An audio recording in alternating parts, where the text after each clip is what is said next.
एक समान गति को हम लोग इंग्लिश में यूनिफॉर्म मोशन भी कहते हैं। यूनिफॉर्म मोशन एक समान गति अर्थात जब कोई वस्तु समान समय अंतराल में समान दूरी चले तो उसकी गति को एक समान गति कहते हैं। इसमें पथ एक सीधी रेखा होती है। ठीक है, ये आप देख रहे हैं कि कार एक सड़क पे जा रही है और पहले 1 मिनट में 1 किलोमीटर, फिर दूसरे 1 मिनट में भी 1 किलोमीटर, फिर 1 मिनट में 1 किलोमीटर, फिर अगले 1 मिनट में 1 किलोमीटर। आप देख रहे हैं समान समय अंतराल में समान दूरी तय कर रही है। हर एक 1 मिनट में वो 1-1 किलोमीटर जा रही है और जो इसकी पथ की दिशा है वो एक सीधी रेखा है। तब हम कहेंगे कि यह वस्तु एक समान गति से दूरी तय कर रही है। ठीक है, इसलिए इसकी गति को एक समान गति या यूनिफॉर्म मोशन कहते हैं। तो इसके लिए ज़रूरी है वस्तु की जो दिशा होनी चाहिए वो एक सीधी रेखा में हो और एक नियत चाल से हो। चाल हमेशा उसकी फिक्स होनी चाहिए, कभी तेज़ या कभी कम नहीं होनी चाहिए। दूसरी गति के प्रकार होता है असमान गति। इसको इंग्लिश में नॉन यूनिफॉर्म मोशन कहते हैं। जब कोई वस्तु समान समय अंतराल में असमान दूरी चले तब उसकी गति को असमान गति कहते हैं। इसमें गति की दिशा बदलते रहती है। देखिए, वही कार यदि 1 मिनट में 1 किलोमीटर चलती है, फिर अगले 1 मिनट में 2 किलोमीटर चलती है, मतलब यहाँ वो तेज़ी से चली तो 2 किलोमीटर दूरी तय की, फिर अगले 1 मिनट में वो 0 किलोमीटर। इसका मतलब वो इस 1 मिनट में वो 0 किलोमीटर गई है। इसका मतलब कुछ नहीं दूरी तय की है, वो खड़ी है इस 1 मिनट में। फिर अगले 1 मिनट में वो स्टार्ट होकर 4 किलोमीटर दूरी तय की थी। आप देख सकते हैं सब हर 1 मिनट में उसकी दूरी बदल रही है। पहले 1 मिनट में 1 किलोमीटर, फिर 2 किलोमीटर तय की, फिर अगले 1 मिनट में 0 किलोमीटर रुक गई है, फिर अगले 1 मिनट में 4 किलोमीटर। तो इसकी दूरी हमेशा हर 1 मिनट समान समय अंतराल में असमान दूरी तय कर रही है। ठीक है, तब इसकी गति को बोलते हैं नॉन यूनिफॉर्म मोशन। समझ गए? या यदि कोई वस्तु समान गति के दर से दूरी तय करी लेकिन उसकी जो दिशा है वो तिरछी पथ है, टेढ़ी मेढ़ी रेखा से वो गुजर रही है, तभी इसको असमान गति कहते हैं। तो असमान गति का अर्थ यही हो गया कि समान समय अंतराल में असमान दूरी तय की तो उसकी गति को असमान गति या नॉन यूनिफॉर्म मोशन कहते हैं। आजकल कोई भी वस्तु एक समान गति से नहीं गमन करती है, चाहे कोई भी बस हो, ट्रक हो, वायुयान हो, चाहे कोई पैदल यात्री जाता हो, सब असमान गति से ही चलते हैं। क्योंकि कोई भी वस्तु शुरुआत में पहले धीरे चलेगी, फिर अपना समय बढ़ाएगी, समय के साथ दूरी भी बढ़ेगी, फिर तेज़ चलेगी तो फिर हो सकता है वो रुक जाएगी, या फिर हो सकता है वो और स्पीड में और ज़्यादा तेज़ी से दूरी तय करेगी। तो ये हमेशा असमान गति ही हमें अपने दैनिक जीवन में देखने को मिलती है। अब हम लोग पढ़ेंगे औसत चाल। औसत चाल दूरी से ही संबंधित ये एक टॉपिक है। दूरी के बारे में हमने पढ़ा था कि पथ की संपूर्ण लंबाई को ही दूरी कहते हैं। दूरी हमेशा धनात्मक होती है, दूरी में दिशा नहीं होती है। दूरी किसी भी दिशा में किसी भी पथ पे तय की गई पथ की लंबाई को दूरी कहते थे। तो औसत चाल होता है किसी वस्तु द्वारा कुल समय अवधि में तय की गई कुल दूरी को उस वस्तु की औसत चाल कहते हैं। इसका SI मात्रक मीटर प्रति सेकंड होता है। फॉर्मूला लिख लिए, तय की गई कुल दूरी बटा में कुल समय। देख सकते हैं फिगर में एक कार है, वो पहले 5 किलोमीटर दूरी तय की है 1 घंटा में, फिर अगले 20 किलोमीटर की दूरी तय की है 2 घंटा में, फिर उसके बाद 60 किलोमीटर दूरी तय की है 2 घंटा में, फिर 0 किलोमीटर दूरी तय की है 1 घंटा में।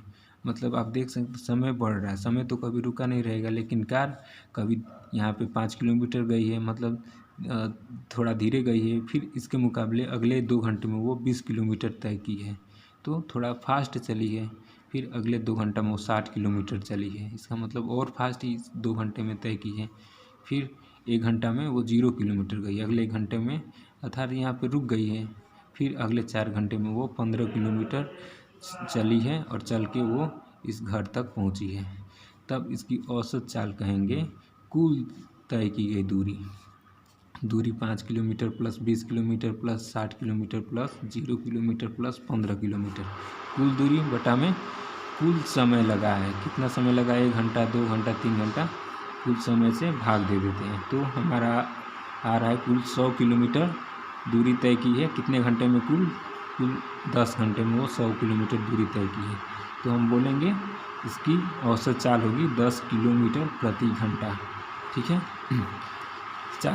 चाल का मात्रक SI मात्रक मीटर प्रति सेकंड होता है और दूसरा मात्रक किलोमीटर प्रति घंटा भी होता है।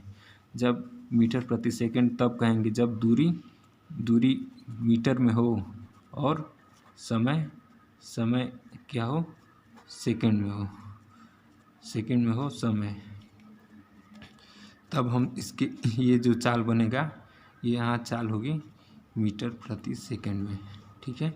मान लीजिए कोई वस्तु 5 सेकंड में कितना दूरी तय की है, 30 मीटर, तब इसका चाल होगा 30 मीटर दूरी तय की है 5 सेकंड में, तब इसका चाल होगा 5 से भाग दे देंगे, तब चाल होगा क्या, 6 मीटर प्रति सेकंड। ये भी एक चाल है। जब दूरी मीटर में रहेगी और समय सेकंड में, तब मीटर प्रति सेकंड में चाल निकलता था, और जब दूरी किलोमीटर में रहती थी और समय घंटा में, तब हम उसकी चाल को किलोमीटर प्रति घंटा में निकालते थे। उम्मीद है आपको दूरी और चाल समझ में आ गई होगी, और असमान गति और औसत चाल भी। अब हम पढ़ेंगे औसत वेग। अब हम लोग पढ़ेंगे वेग के बारे में। वेग की परिभाषा हम लिखते हैं, इकाई समय में निश्चित दिशा में तय की गई दूरी को वेग कहते हैं। यह एक सदिश राशि है, इसका SI मात्रक मीटर प्रति सेकंड होता है। वेग जो बनता है वो विस्थापन से मिलकर बनता है, और जो चाल हमने पढ़ा था, चाल में दूरी शामिल होता है, लेकिन वेग में विस्थापन शामिल होता है। तो वेग में हमेशा चाल के साथ क्या होती है, दिशा भी होती है, तब जाकर हमें वेलोसिटी या वेग प्राप्त होता है। समझ गए होंगे आपने। तो किसी निश्चित दिशा में तय की गई दूरी को ही वेग कहते हैं। तो दूरी को तय करते हैं समय में, तो इसलिए बन जाता है चाल और विस्थापन मिलके ही वेग बनता है। देखिए, एक कार जा रही है सीधी सड़क पे, वो 50 किलोमीटर प्रति घंटे की चाल से चल रही है। ठीक है। किस दिशा में, दक्षिण दिशा में। तो हम कहेंगे इसका वेग होगा 50 किलोमीटर प्रति आवर, यहाँ साउथ। ठीक है। 50 किलोमीटर प्रति घंटे की रफ्तार से दक्षिण दिशा में इसका वेग होगा। एक दूसरा भी परिभाषा होता है वेग का, कि विस्थापन की दर को वेग कहते हैं। वेग बराबर विस्थापन बटा समय, मतलब कितने समय में वो कितना विस्थापन हुआ है, यही वेग होता है। ठीक है। देखिए, एक एग्जाम्पल दे रहे हैं, अच्छे समझ में आ जाएगा।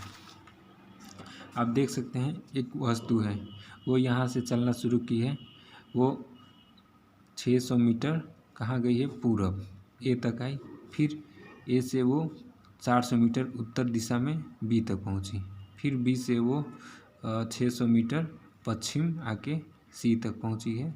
अब यहाँ पर वो एक जो आदमी है वो आकर यहाँ रुक जाता है, तो इसकी दूरी क्या हो जाएगी, कुल दूरी हो जाएगी 600 + 400 + 600, ये 600 + 400 + 600, कुल मिलाकर इसने दूरी तय किया 1600 मीटर। अब इसकी चाल क्या होगी, हमने चाल पढ़ा था कि चाल बराबर दूरी बटा समय, कुल दूरी कितना तय किया है और कितने समय में तय किया है, इसी को भाग देते थे तो हमें चाल मालूम चल जाता था। यदि इसने 1600 मीटर तय किया 7 मिनट में, तो तब इसकी चाल होगी, क्या होगी, चाल बराबर दूरी बटा समय। ठीक है। यदि औसत चाल पूछेगा, तब आप सभी दूरी कुल तय की गई दूरी बटा में कुल समय, औसत चाल के लिए, या आप चाल को दूरी बटा समय भी बोल सकते हैं। तब यहाँ कुल दूरी हो जाएगी 1600 मीटर और समय है 7 मिनट। तो मीटर में दिया है तो समय किस में रहना चाहिए, सेकंड में।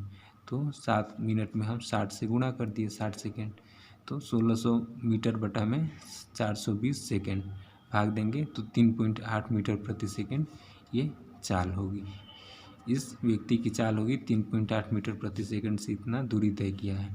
अब यहाँ पर विस्थापन क्या होगा, विस्थापन हम लोग पढ़े थे, प्रारंभिक स्थिति ये बिंदु है और अंतिम स्थिति सी बिंदु, इसके बीच की न्यूनतम दूरी, ये पूरी दूरी, तो ये यहाँ से यहाँ तक लंबाई को हम दूरी कहते हैं, लेकिन विस्थापन होगा ए से सी के बीच की दूरी, यही दूरी हम विस्थापन कहेंगे। ठीक है, ये विस्थापन होगी। तो विस्थापन हम मान लेते हैं कितना हो जाएगा, 400 मीटर विस्थापन होगा। ठीक है। तो विस्थापन हो जाएगी यहाँ 400 मीटर, 400 मीटर।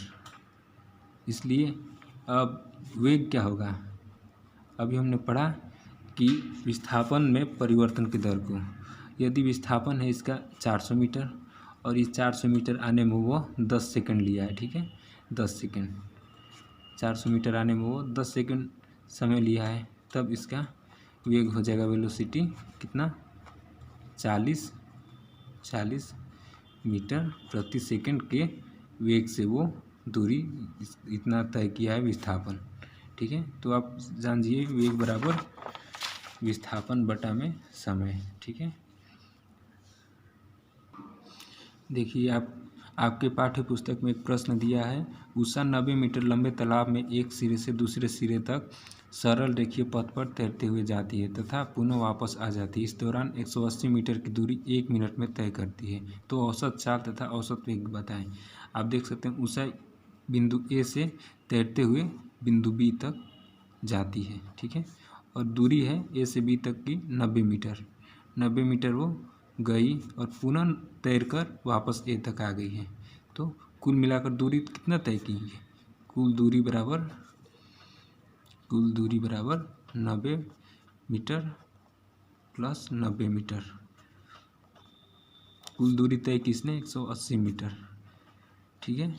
और समय कितना ली है, 1 मिनट लिया गया, समय बराबर लिया गया कुल समय बराबर 1 मिनट, इसलिए औसत चाल हो जाएगी क्या, औसत चाल बराबर फॉर्मूला होता था कुल दूरी बटा में कुल तय दूरी बटा में कुल समय। कुल तय दूरी थी 180 मीटर तथा समय था 1 मिनट। 1 मिनट को हम सेकंड में बदल देंगे तो हो जाएगा 180 बटा में 60 सेकंड, भाग दे देंगे तो 3 मीटर प्रति सेकंड, इसको 3 मीटर पर सेकंड भी लिखते हैं। यही इसकी क्या हो जाएगी, औसत चाल। पूरी यात्रा में इसको ए से बी तक जाने में और वापस आने में इसकी चाल हो गई कितना, 3 मीटर प्रति सेकंड। अब देखिए औसत वेग पूछ रहा है, तो औसत वेग का फॉर्मूला अभी हमने लिखा था क्या, वेग बराबर विस्थापन बटा में समय, विस्थापन बटा में समय। अब बताइए यहाँ विस्थापन क्या होगा, अभी आपको बताएं कि यदि ए से बी तक गई और पुनः यह बी से ए तक आ जा रही है तो विस्थापन शून्य, क्योंकि विस्थापन का अर्थ होता है प्रारंभिक स्थिति और उस अंतिम स्थिति के बीच की दूरी। यहाँ विस्थापन क्या हो जाएगी, यहाँ तो जब ए से जाकर बी तक रुक जाती तब इसका विस्थापन होता 90 मीटर, लेकिन वो ए से बी तक गई है, पुनः बी से ए तक आ गई है, तो विस्थापन हो गया शून्य, इसलिए वेग होगा शून्य बटा में समय ली है 60 सेकंड, लेकिन उसकी विस्थापन था 0, इसलिए वेग बराबर क्या हो जाएगा 0 मीटर प्रति सेकंड। समझ गए, यही वेग और चाल में अंतर था। आप इसको अच्छे से समझ लीजिएगा, वीडियो को पॉज करके भी धीरे धीरे देख सकते हैं, ठीक है।